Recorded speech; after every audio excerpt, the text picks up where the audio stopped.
Yes, so today we are going to talk about this, the thematic analysis. Actually happens to be the first time you are hearing about the thematic analysis. This is the analysis that you perform if you've conducted your interviews and you want to draw meaning from your interviews so that your readers or whoever is going to take your findings would understand what the participants were saying. So in essence, you are actually condensing the responses coming from your participants and making meaning out of it by generating things. Yes, basically today we are going to talk about the thematic analysis. It's going to be quite a lengthy video, but I believe that at the end of the video you will be equipped to perform a thematic analysis for your own transcripts. Let's go straight into this process. So in order to conduct the thematic analysis, the first step that you have to do is to code. So we are going to generate codes from our transcript. And after we generate the codes, the next step that we have to go is to categorize these codes. And the next step is to generate themes out of these categorizations. And the final step is to generate our final themes, which in essence would explain the responses from the participants. So let's go straight into the thematic analysis. This is an interview question which I asked the participant to answer. So the interview question says, how has STEM education influenced your career choice in engineering? And as you can see, I had 3 responses, one from Emily, one from Raj, and one from Sophia. What we are going to do is, first of all, we are going to do our coding, which I have already done, as you can see in the transcript. Before you start, the first thing that you have to do is to read through your transcript and familiarize yourself with the transcript. If you read it for the first time, I would suggest you read it again, because when you read it again, you are immersing yourself and you are familiarizing yourself with the transcript. So it is very easy to identify the codes. So the first thing that we are going to do is we are going to identify the codes, which I have already done, as you can see. So I've highlighted the codes, and these codes usually come in the form of phrases, words that answers the interview question. So when you read, you'll be able to identify these labels that answers the research question. Having identified the codes, the next thing we have to do is you pick all these codes, then you can separate them or you can write them out in a table. So I did that. As you can see over here, I have written all the codes together with the participant who said it. So this gives you an idea when you get to the discussion aspect or probably a reporting, you can refer to the participant who mentioned that. Yes, so having done this, the next thing that we are going to do is we are going to categorize these codes. And after that, we are going to generate themes from the categorizations. So you can do this by just create another table. You can insert another table. So let's say the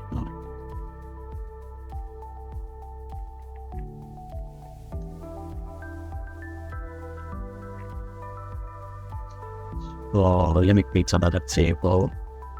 And assuming I don't know the number of categories or columns as I'm going to get. So let's start with 4. Let's see if it's going to work for us. So probably we can create more cells. Let's insert samples below. Yes. So in the categorization, we are going to pick the codes and we are going to put them under each of these columns.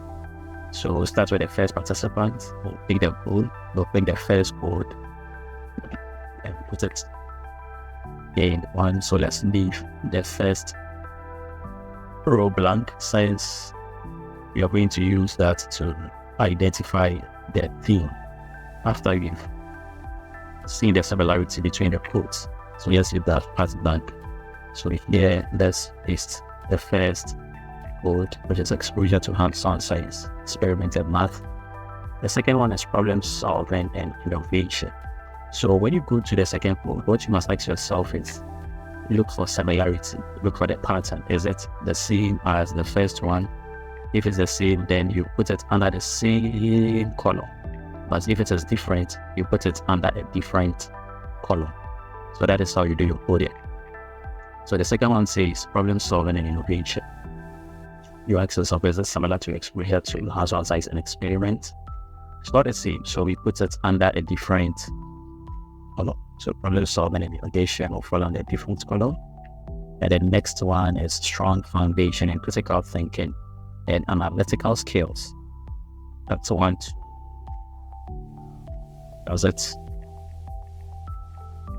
Say the similarity between that one and our initial goals.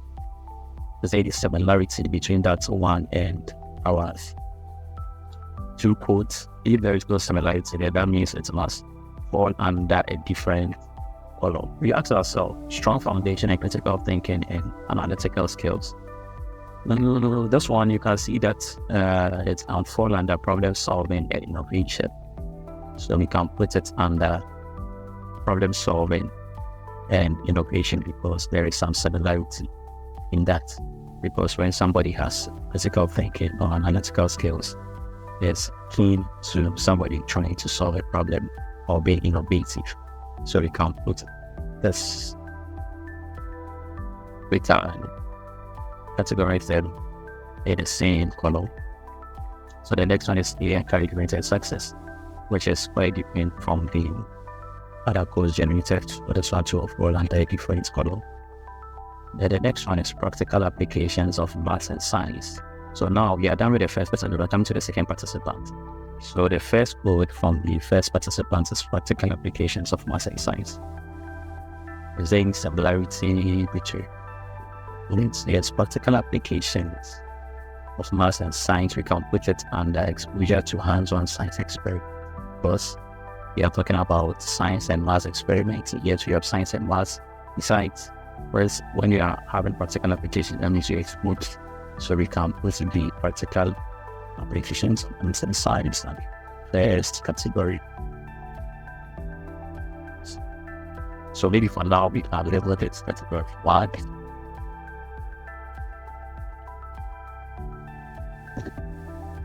Whatever I say, it's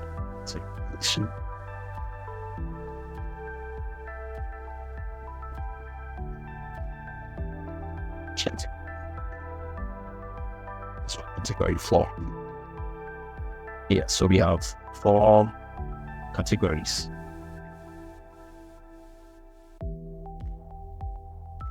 So let's continue with our categorization. So the next one is practical applications of maths and science, which is based on that here. The next one is explore different engineering disciplines.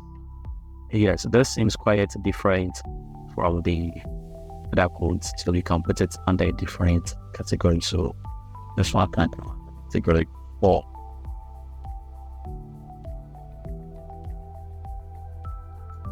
But let's create another row.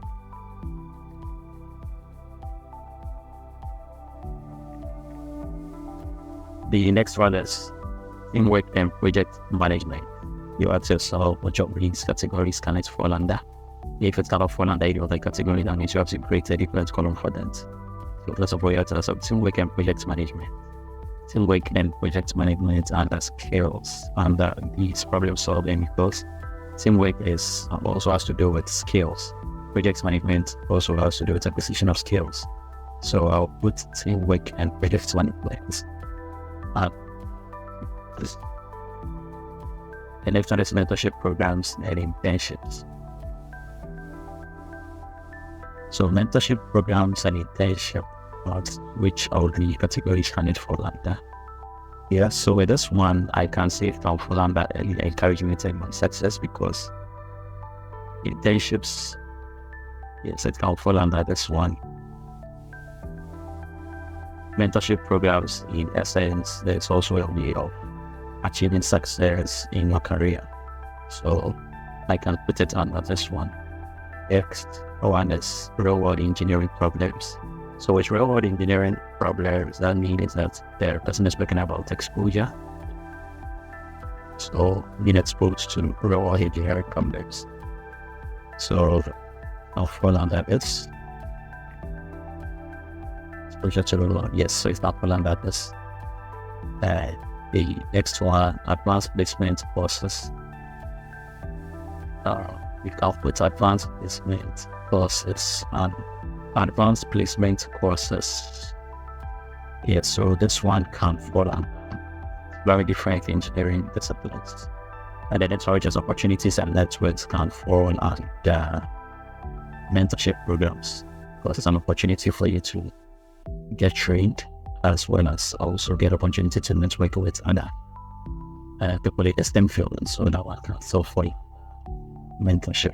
Yes, it's in line or is similar to this itinerary. Yes.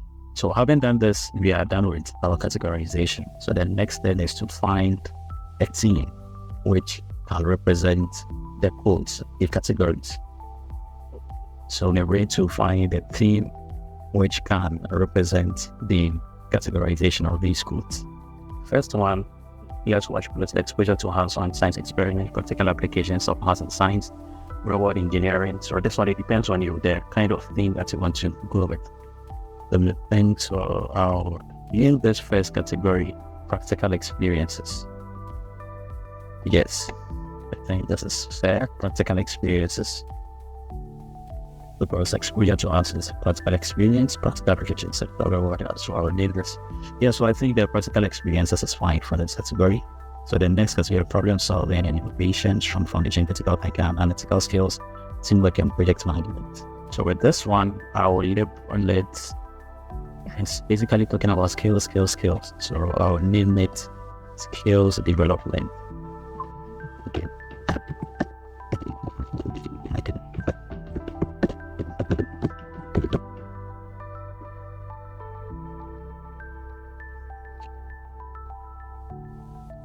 And the next one, which is category 3, we have early encouragement and success, mentorship programs and internships, opportunities and networks. So with this one, I will label it support and encouragement. Support.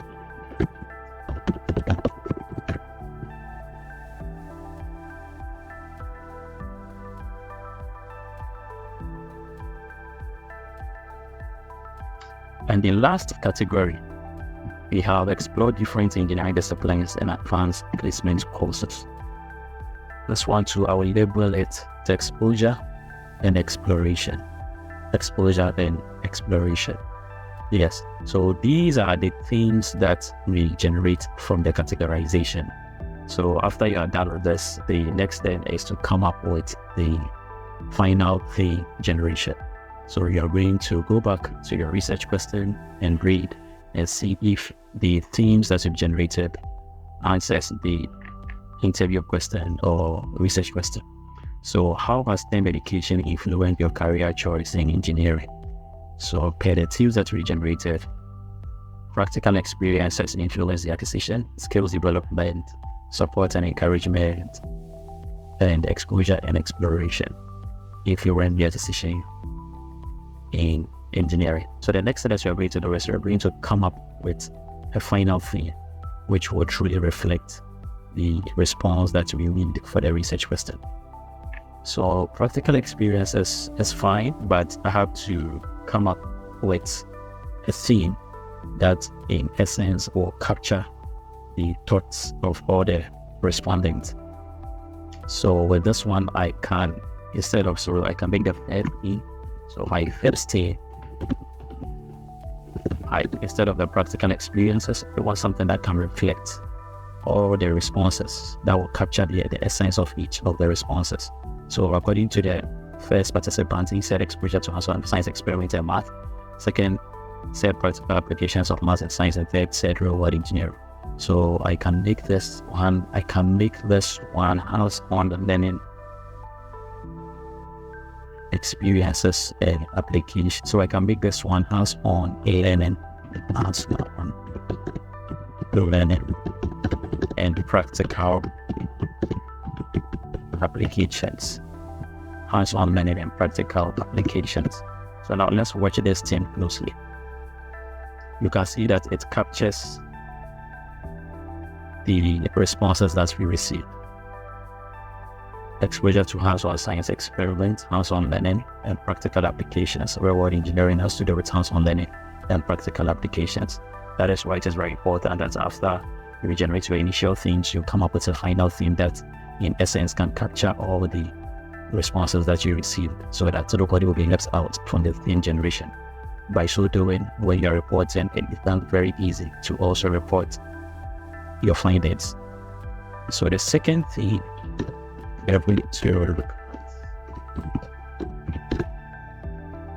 so skills development and the skills development of problem solving, innovation, strong foundation in critical thinking and analytical skills. You have teamwork and project management. So with this one, you're all talking about skills development. So can this make it development?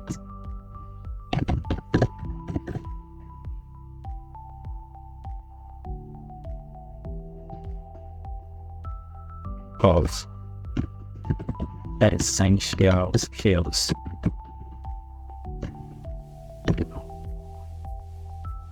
Yes, development of essential skills. So as you can see, problem solving, strong foundation, critical thinking. So all these skills are essential. Teamwork, so development of essential skills. And then 30,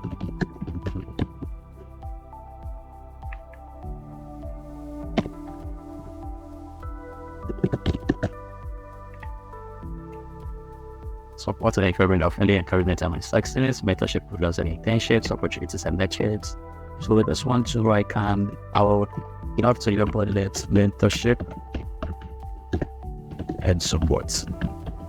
So that this code, talking about mentorship, will not be left out. So I would rather choose to create a mentorship, because with early encouragement, and my side, early encouragement also has to do with mentorship.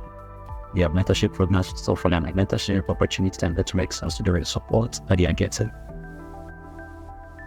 Yes, and when you interact with people, you also get an opportunity to be mentored. So I would rather choose to promote mentorship and support as the final thing. And the last one, which is exposure and exploration.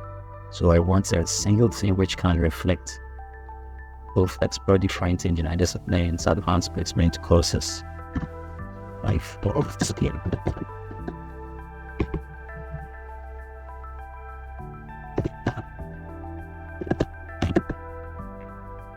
Or different engineering disciplines and languages. Both mean I can do with early exposure, exploration. Yes, so these are the final themes that I'm going to settle on and report on these themes as the factors which are influencing my participants to choose career in engineering. So we have hands-on learning and practical applications, we have development of essential skills, mentorship and support, and early exposure and exploration. Finally, I have settled on these as my themes. So this is how you can go about a thematic analysis. So just a summary. So first of all, you code by looking out for phrases or words that answers a research question. Then after that, the next thing is to categorize these codes by looking out for patterns, similarity, and patterns, and you group them under one category. Then after that, you generate your initial themes. Then if possible, you generate your final themes, which will capture the essence of all the participant responses. So this is how to go about it. You can apply it in your own transcript by following these steps, and let's see how it goes with you.